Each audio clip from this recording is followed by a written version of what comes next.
What's going on, guys? Victor here from beautiful Panama City. I'm with my good buddy Josh right here. Hey guys, welcome to Panama City. So for those of you guys who don't know, we filmed a couple videos together back in June. We caught some giant gag grouper, a bunch of vermillion snapper, had a ton of fun. So Josh is a charter captain here out of Panama City in the Gulf of Mexico. So if you guys are interested in booking a trip with Josh, I'm gonna have all of his stuff linked below, or you guys can find it at heritageexcursionsfl.com. Now let's go catch some triggerfish. So we are anchored up with the Rodan, the trolling motor, on a little natural bottom here, and the first species for today is triggerfish. That's what we're gonna try to do first, and I absolutely love triggerfish, and they'll crush a jig. So I'm just slow pitch jigging a little mustad vertical jig here. Wow. What was that called again? We call them white snappers, but they're red porgies. We're gonna keep them. Yeah. Looks like a taco to me. Stud beeliner. The ocean liner there. Beautiful. Got him. Big trigger. Ooh, big old beeliner. Beeliner. What a beeliner. Oh,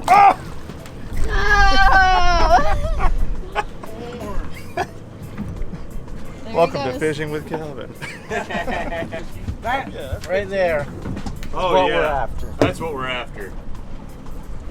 See, they are very aggressive fish. They're not built for speed, but they will eat just about anything you throw down there. And that might be the first keeper of the day. We're having such a hard time hooking them. If you guys look, they have a very small mouth. So you got to get your hook in there, and they're notorious for picking off your bait. See these teeth? Those teeth, they just chew off all the meat, and they don't have a lot of soft part in their jaw. A lot of times you'll just hook them in the lips right here. Some of the best eating fillets in the Gulf and the Atlantic too. I love these fish. In the Gulf, they gotta be 15 inches from right here, tip of the mouth, to the fork of the tail. That's the fork of a tail's fish. So this guy's a keeper. There we go. Come on, baby. Oh yeah. This might be that sewer cap. Come on. Come on. Slow and steady wins the race. Come on, baby. I'm the trigger guy. Oh! Oh! Dang it! Big old red. Fishing with Yeah, Calvin. it is. Oh man! American red snapper are closed right now, but we caught a ton of them on our last trip with Josh back in June. So if you guys are looking to do some red snapper fishing, Josh does a ton of it, but unfortunately, we gotta let this guy go. And look, he's hooked up right behind you. Staying busy. Nice fish here. Ooh. Another big red.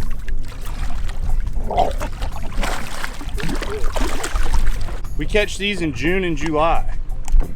We keep them then. It's a pretty fish there.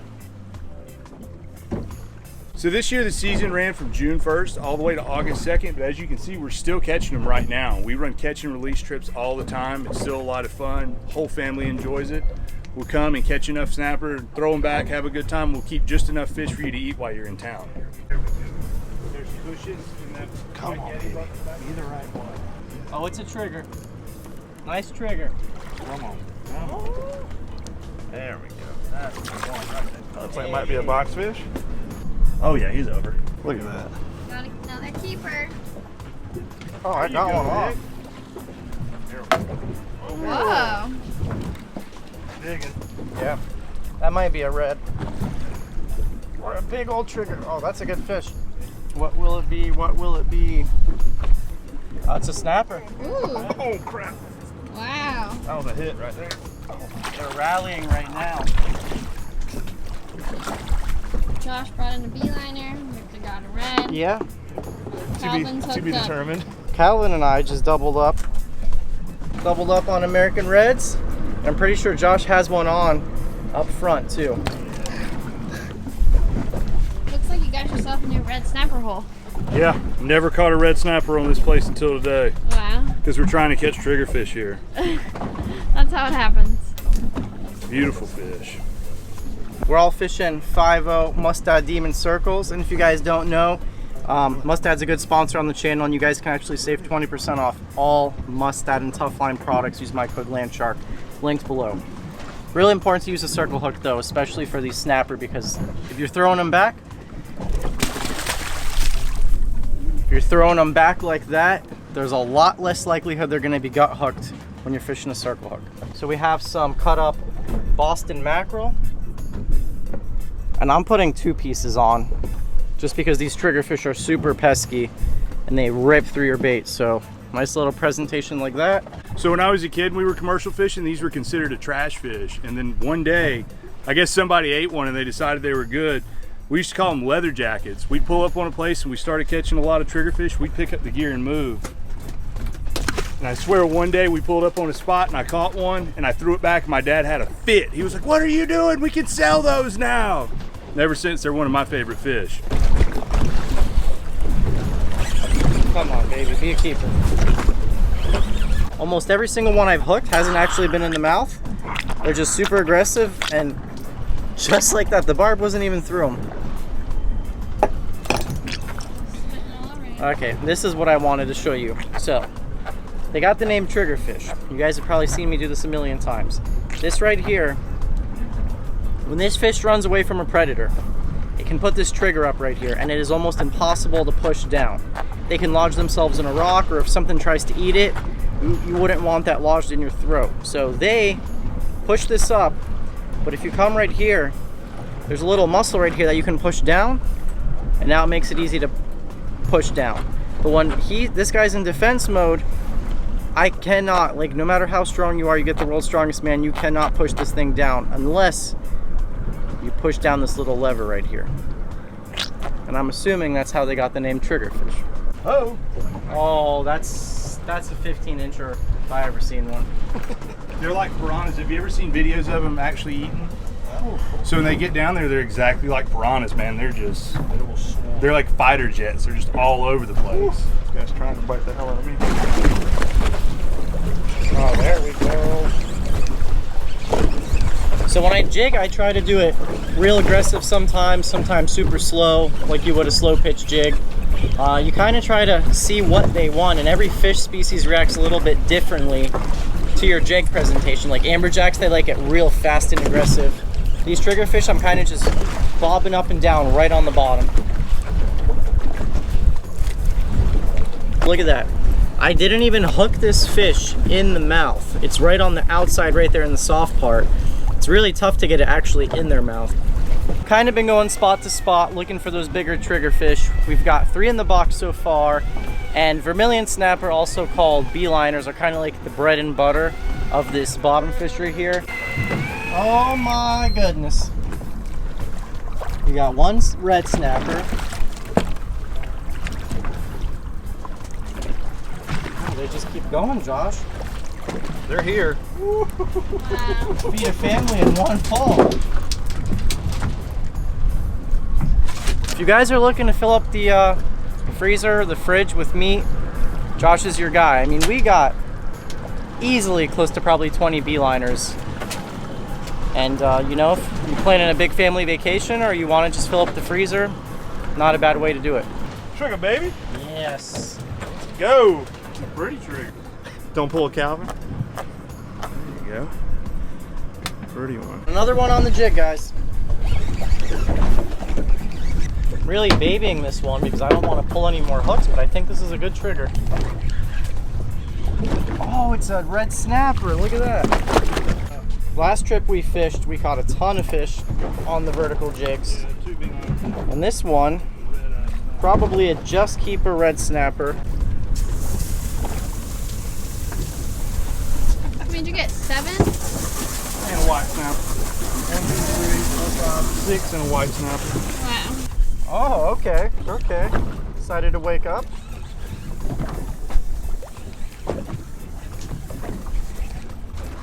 What do you think? Big trigger. Big trigger? Big trigger. Those big triggers, what they'll do is they'll spin.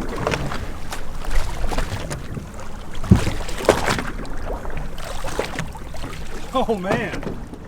Nice. That's what you've been looking for? That's what I've been jigging for all day. These fish don't have a gill plate like normal fish. You can't grab them. You gotta kind of just coddle them. See those teeth? Teeth meant for crushing. Sand dollars, sea biscuits, everything. Like human teeth.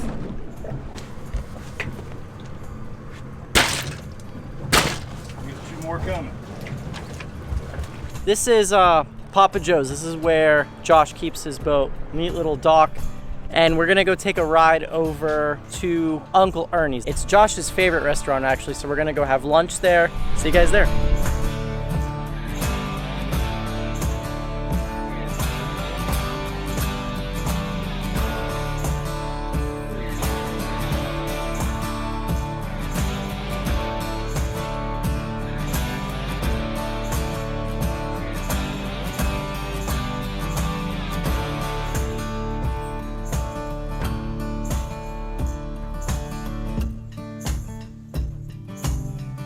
All right, so this was our haul, all thanks to Josh. A ton of beeliners, also known as vermillion snapper. We got our limit of 30 fish, some red porgies, they call them white snapper. So now we're gonna take him to Tommy. He is gonna fillet them up, vacuum seal them, and then I know they're gonna do like a big charity fish fry pretty soon here. Just so you guys know, nothing ever goes to waste.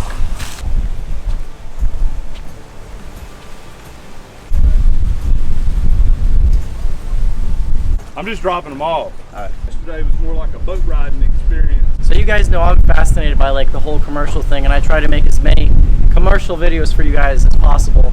So Josh's background is actually in commercial fishing. Two very different style boats right here. You got a bandit reel boat. This is like your snapper grouper boat, right? Yep. So you got bandit set up here, and this isn't my boat. It's Captain Pettigene's boat, but this is going to be his chill box. This is where his fish are going to go into a brine. Each man will run 2 bandits with multi-hook gears, stringing up beeliners, snappers, or they might be running what we call a triangle with 1 or 2 hooks, grouper fishing. Probably have 2 or 3 guys back here. They'll stay gone anywhere from 3 days to a week, maybe 10 days till the boat's full and come on back.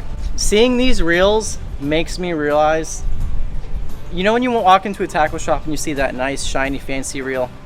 These guys catch more fish than anyone walking into a West Marine or Bass Pro, and look at what they're fishing. A starter motor and a steel spool. That's it.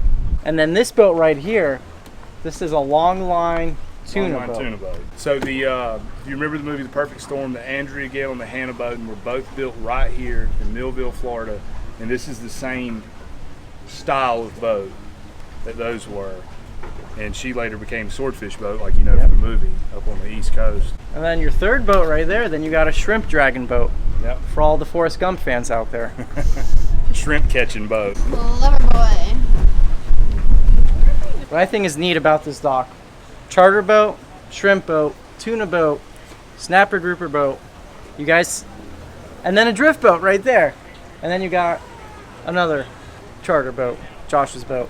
It's just neat to see 5 different boats, all different walks of life, but they all have one thing in common. Triggerfish are kind of a tough fish to fillet. They intimidate a lot of people because of the skin. The skin is real tough, leather-like. So what I like to do, this is a 6-inch curved boning knife by Dexter, and it's a stiffer blade. I like that stiffer, shorter blade because it gives me the dexterity that I need, and it really gives me the power to get through that leather-like skin. Rather than trying to go down like that, you take your tip right here by the pec fin, insert it, go down towards the anal fin, come here, around the head, just like that. I'll flip it around, take the tip of our knife, and just glide down all the way to the end. Switched up my knife. This is an 8-inch narrow fillet. I kind of like this one more for inside of the trigger. Now, just fillet it up. Break through the pin bones right there. Other side of the backbone. Going down. And to reveal, I don't know about you guys, I get so excited filleting fish. I'm so excited at looking like the different structures of fish. Triggerfish, one of my favorites. Tail, head away from you. This is probably the best skinning knife that Dexter makes, an 8-inch or 9-inch. Voila, beautiful. Get rid of that skin. These pin bones. The pin bones kind of curve around on this fish and they kind of go up. Bam. All right. And we have triggerfish. The one thing I really like about this fish, see that? Almost no bloodline. So if you guys liked the knives that we use in the videos, 6-inch curved boning knife, 8-inch narrow fillet, I'll have them both linked below, and you guys can actually save 20% off all Dexter knives. Use my code Landshark at dexteroutdoors.com. I'll also have it linked below. So it's time to whip up some triggerfish in the kitchen. This is the tray full of the top shoulder pieces. These are the belly pieces. I have both sides brushed with olive oil. We're gonna put these on the baking sheet and bake them. Generous amount of salt, black pepper.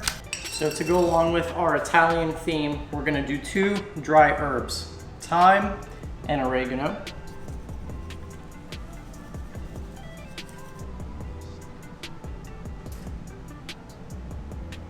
So we're gonna finish off with some garlic powder. Finish off with garlic powder and a little bit of crushed red pepper. Not too much. Repeat the same thing on the other side, and then right before the fish go in the oven, they're gonna get a nice little butter stick on each one. Okay, we're gonna do grilled eggplant. I've never actually cooked eggplant before in my entire life, I don't think. We're gonna do olive oil, salt, pepper, garlic powder. That's it.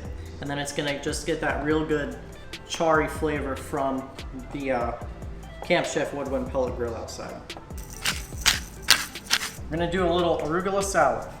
Arugula salad, or arugula in itself is super bitter in itself, unless you mix it with a bunch of stuff. So we're gonna do a little Italian vinaigrette, olive oil, lemon juice, rice vinegar,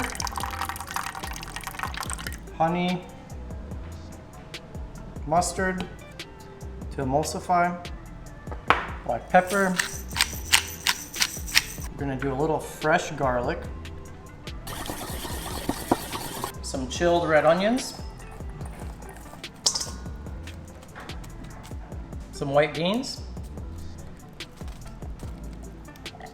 This is freshly grated Parmesan, arugula, beans, red onion, Parmesan, homemade vinaigrette. Smells good. Sunflower seeds. Looks nice too. So this is the Camp Chef Woodwind you guys always see us cooking on. Inside, when we do our dinner review, you guys are gonna see a bunch of big boxes. They actually just sent over this grill, but bigger. So I wanted to put all the fish and eggplant on at the same time, but it's just not big enough. So the next grill, that's the one. So these are the eggplants. You got the beautiful little char marks on there. So she did that today. Yeah, really. Cut out the middle. Yeah. Sure. A little arugula, white bean, Parmesan salad. Some grilled eggplant. Very happy with the way these came out. And then our little spin on it. Brooke and I have been traveling for the last 2 weeks and just eating out, so trying to eat a little healthy. So low carb tonight. You got a little eggplant bruschetta, and then you finish it off with some of your baked triggerfish. Voila. Voila. Voila. Beautiful. Good fish?